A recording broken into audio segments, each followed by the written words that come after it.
Have you ever dreamed of owning a home and only find that dream is slipping away because corporations are buying up houses at an alarming rate?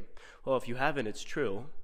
Hey, I'm Spencer. I'm just another millennial with dreams of having a place to call my own. And I know many of you share this dream today. And today we're going to talk about it and why it's slipping away and what we can do about it.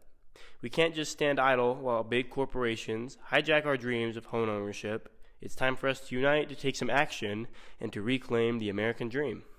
What would you say if I told you that the 20 largest brokerage firms handle 55% of all U.S. home sales in our country? Yeah, I'm just going to let that sink in for a moment.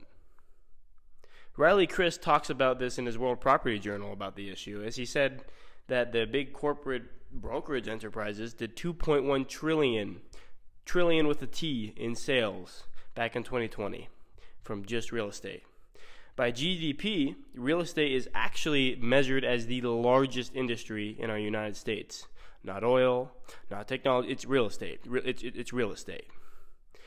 Picture this, okay? Here's a scenario, let me give you one.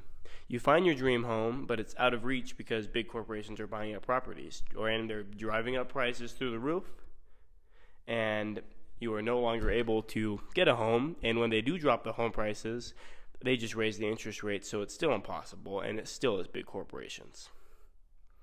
All right, now I'm going to give you guys some context here. I have a personal problem with this. I moved out at 18, and I've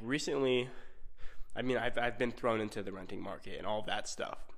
And I recently went into it was a little event, and it was about looking at houses. It was a house tour event. It was called a Parade of Homes.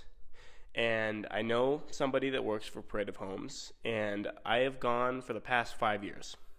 And over the past 5 years, I have seen the prices skyrocket on these homes. These are new build homes, and they continue to go up. Do you want to know who's buying these homes? Real estate investment companies.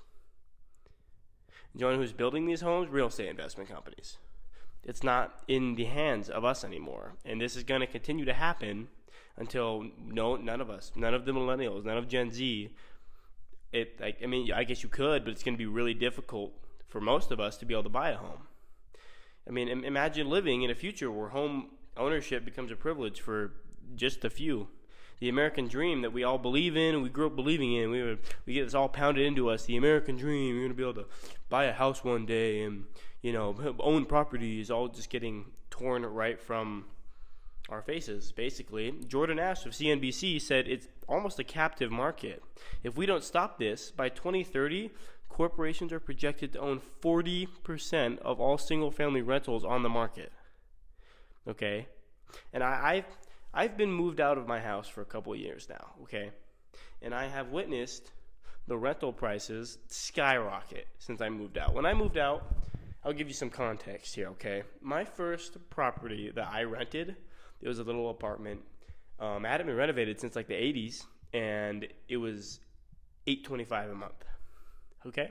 And I was told that was high. Everybody I told that to thought that was high. That was 3 years ago, okay? I moved out of the apartment, and I tried to find another place in Salt Lake City, and the cheapest, most rundown crap place I could find was $1,250 a month.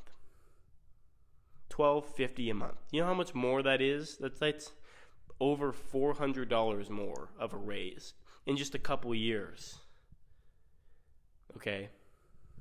I mean, if we don't act now, guys, it's going to keep going up. I continue to see these prices rise and rise because as soon as corporations get to control the entire housing market, we have no control over the prices of rent anymore. They do. And do you want to know what they did when they got full control over gas? Remember last year? When they decided to take advantage of the gas and the gas problem in this country is they raised the prices. And here we are. Is it going to happen again?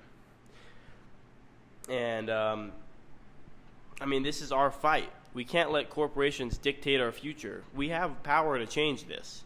We just have to actually have action and do something towards it.